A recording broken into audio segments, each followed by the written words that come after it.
Assalamualaikum warahmatullahi wabarakatuh. Saya Muhammad Rifki Santoso, Widya Iswara dari Balai Diklat Keuangan Medan. Kali ini kita akan membahas kasus pengadilan pajak yang judulnya ya, pembeli yang menguasai teknologi penjual, lalu dia menolak produk yang tidak sesuai dengan spesifikasi. Kasus ini saya ambil dari putusan pengadilan pajak dengan nomor PUT 11.981.13-PP-M-3-WA tahun 2018. Skema transaksi ini adalah antara perusahaan dalam negeri, kita sebutlah JAS ya, JAS ini dari Indonesia.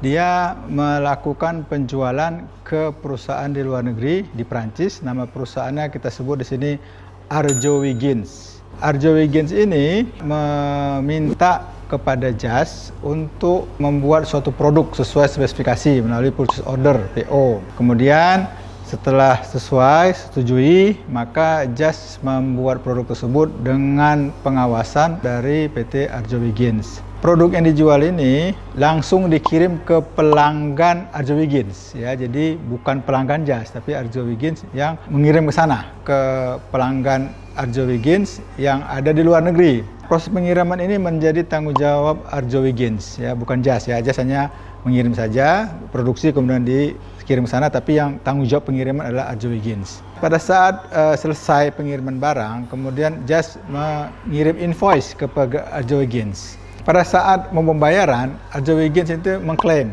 bahwa produk yang dikirim itu ada yang tidak sesuai dengan spesifikasi. Ya, kalau didolarkan itu jumlah yang diklaim itu yang tidak akan dibayar oleh Arjowiggins sebesar 4.714,75 US dollar. Di sini menjadi permasalahan bahwa si wajib pajak dalam hal ini JAS yang diperiksa oleh DJP, dia mengkoreksi penjualannya. Dia diakui, tapi kata DJP itu harus diakui sebagai penjualan. Kenapa? Karena proses produksi, kualitas segala macam itu dimonitoring oleh Arjowiggins. Nah, disinilah timbul sengketa. Fakta di kasus ini adalah quality control produksi di PT JAS ya kan, ada proses produksi ini ya, dikontrol oleh Arjowiggins. Pertama ada layout pabrik. Kedua, full time project management on site. Jadi keberadaan manajer di pabrik itu juga dipantau oleh si Arjowiggins. Kemudian project management and technical support. Ya, jadi teknik-teknik, cara-cara produksi untuk mendukung proses produksi segala macam, kemudian manajemennya itu juga dimonitor oleh Arjowiggins. Kemudian training, ya, training terhadap manajer produksi. Selain quality control, juga masalah order produk. Ya, jadi pada waktu Arjowiggins melakukan PO ya untuk membeli produk PT JAS, maka si PT JAS setelah menerima order dari Arjowiggins harus melakukan konfirmasi. Misalnya berapa jumlah barang disetujui, kemudian harganya cocok atau tidak, dan kemudian kapan tanggal pengirimannya. Nah, ini harus dijawab paling lama 5 hari kerja oleh JAS bahwa dia setuju dengan PO yang dikirim oleh Arjowiggins. Fakta berikutnya adalah Arjowiggins itu menyediakan SSB, ya, itu adalah supplier specification booklet. Misalnya kualitasnya bagaimana, kemudian technical informasinya itu ada di booklet ini, di buku ini. Nah, di situ ada petunjuknya mengatakan bahwa JAS itu harus memproduksi barang sesuai dengan SSB tadi. Berikutnya, JAS tidak boleh merubah apapun dalam proses produksi tanpa persetujuan Arjowiggins. Kemudian kalau ada produk baru, JAS tadi harus membuat sampel. Jadi misalnya si Arjowiggins nih memesan produk yang baru, nah, dibuat sampel dulu, udah dibuat sampel, baru dikirim ke Arjowiggins, Arjowiggins setuju, nah, baru diproduksi. Kemudian kalau ada perubahan material, ya, misalnya perubahan warna, misalnya bentuk, nah, itu harus ada persetujuan dari Arjowiggins dulu. Dan itu harus disampaikan ke Arjowiggins oleh JAS, itu terpisah dari PO ya, jadi ada SOP tersendiri harus disampaikan, ada perubahan seperti ini. Nanti Arjowiggins setuju, baru JAS melakukan produksi. Fakta berikutnya adalah mesin yang ada di JAS itu dibeli dari Arjowiggins dan itu mesin bekas. Ya, jadi bukan mesin baru, berarti kan si JAS ini tergantung pada Arjowiggins. Informasi berikutnya ya, JAS itu satu-satunya perusahaan di Indonesia yang memproduksi produk e-paspor. Jadi produk itu namanya e-paspor. Itu hanya JAS yang bisa memproduksi di Indonesia dengan peralatan teknologi dari Arjo Wiggins. Menurut pengakuan si JAS ini, dialah satu-satu perusahaan Indonesia yang memproduksi itu. Fakta berikutnya, pada waktu dilihat dari rekening koran, memang si PT JAS ini tidak menerima uang sebesar klaim tadi. Ya, jadi memang nggak ada duit ini masuk. Jadi benar-benar dia itu tidak dibayar lah atas produk yang tidak sesuai dengan spesifikasi tadi. Dari fakta yang ada skema yang ada, oke, kita coba bahas nih kasusnya. Pertama kita lihat, apakah si Arjo Wiggins ini satu-satunya pembeli nggak? Dari data yang ada, saya lihat dari putusan pengadilan itu tidak ada informasi bahwa si Arjo Wiggins satu-satu pembeli si PT JAS itu. Tapi kalau dari fakta yang ada, dari yang tadi saya sebutkan, tadi saya jelaskan fakta-fakta yang ada, saya bisa menyimpulkan bahwa Arjo Wiggins ini satu-satunya pembeli JAS. Jadi pelanggan JAS cuma satu, Arjo Wiggins. Pertama, teknologi dan mesin itu dari Arjo Wiggins. Mesin itu dibeli dari Arjo Wiggins, ya kan?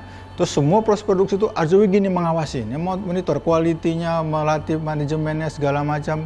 Untuk materialnya, prosesnya itu Arjo Wiggins yang memonitor. Jadi, makanya tidak boleh perubahan tanpa izin Arjo Wiggins. Ya, jadi karena dia memantau semua, ya saya yakin itu Arjo Wiggins lah yang satu-satunya pembeli produk JAS. Dan juga dia sebutkan bahwa semua pengiriman barang itu tanggung jawab Arjo Wiggins. Alasan kedua, produk yang dijual bukan produk sembarangan. Tadi kan tadi e-paspor, satu-satunya, dia hanya satu-satunya di Indonesia yang produksi itu. Berarti ini bukan produk sembarangan dan butuh teknologi khusus untuk memproduksinya. Kalau teknologi khusus berarti nggak semua orang bisa membeli kan gitu kan. Kemudian saya lihat di sini adalah proses pengawasan mutu dilakukan oleh Arjo Wiggins. Berarti kalau ada kesalahan spesifikasi itu bisa diantisipasi. Ya, misalnya tadi ada perubahan produk, ada perubahan bahan baku segala macam, harus izin Arjo Wiggins. Jadi kalau terjadi perbedaan produk segala macam itu sebenarnya menurut saya nggak bisa diantisipasi gitu loh. Jadi kemungkinan untuk kesalahan produk itu kecil ya, karena monitor tadi dari Arjo Wiggins itu dari awal, dari mulai proses order sampai pengiriman. Dari kasus ini harus ada penelitian lebih lanjut, itu kesalahan di proses produksi atau pengiriman barang dari JAS ke pelanggan. Kalau dari proses produksi tadi, berarti ya tadi monitoring oleh Arjo Wiggins itu tidak baik, tidak maksimal karena terjadi kesalahan. Masalah pengiriman, itu tanggung jawab Arjo Wiggins juga, bukan si PT JAS. Nah, dalam kasus ini, saya melihat bahwa posisi JAS itu lemah.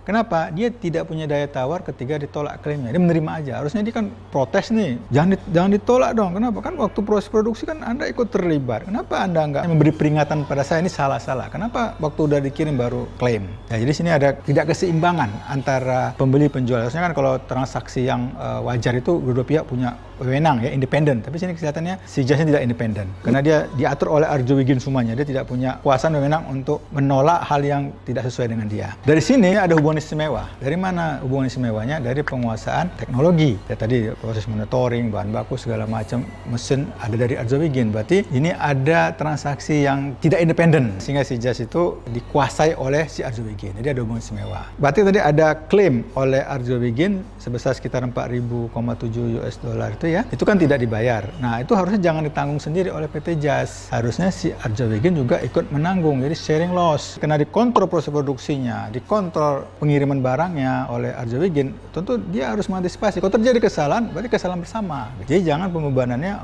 ke PT JAS saja. Arjo Wiggins juga ikut menanggung kerugian.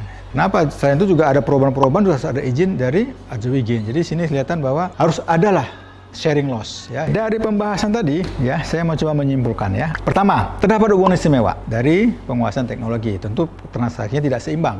Makanya si JAS itu selalu dibebankan kerugian, harusnya tidak boleh seperti itu. Berarti kalau ada hubungan istimewa, berarti harus dilihat bagaimana kewajaran transaksinya. Kedua, perlu diteliti lebih lanjut apakah klaim itu sudah wajar. Klaim yang dilakukan oleh Arjo Wiggins ya, yang tidak mau bayar itu, dia wajar nggak? Ini masih berhubungan dengan transaksi istimewa tadi. Kalau nggak wajar, berarti itu tidak bisa diakui. Ketiga, kerugiannya harus di-share. Jadi jangan si JAS aja yang menanggung. Jadi kalau ada ditanggung dua pihak, berarti kan fair itu. Nah, kalau tidak kan berarti kan nggak fair. Nah, dari sini saya memberikan saran. Kan tadi si PT JAS itu dikoreksi tuh biayanya kan oleh petugas pajak, kemudian terjadi sengketa. Nah, kalaupun dilakukan koreksi seperti itu, di penjualannya harga pokok dikoreksi juga. Nggak ada penjualannya, biayanya tidak ada. Nah, untuk itu kemudian si PT JAS ya, saran kedua, itu dia diberikan kompensasi oleh PT Arjo Wiggins. Ya, jadi kompensasi merupakan sharing loss lah. Kalau misalnya tidak ada itu ya berarti transaksinya tidak seimbang, tidak independen. Terima kasih atas perhatian Anda yang telah saya berikan ini. Mudah-mudahan apa yang saya sampaikan ini bisa bermanfaat bagi kita semua. Assalamualaikum warahmatullahi wabarakatuh.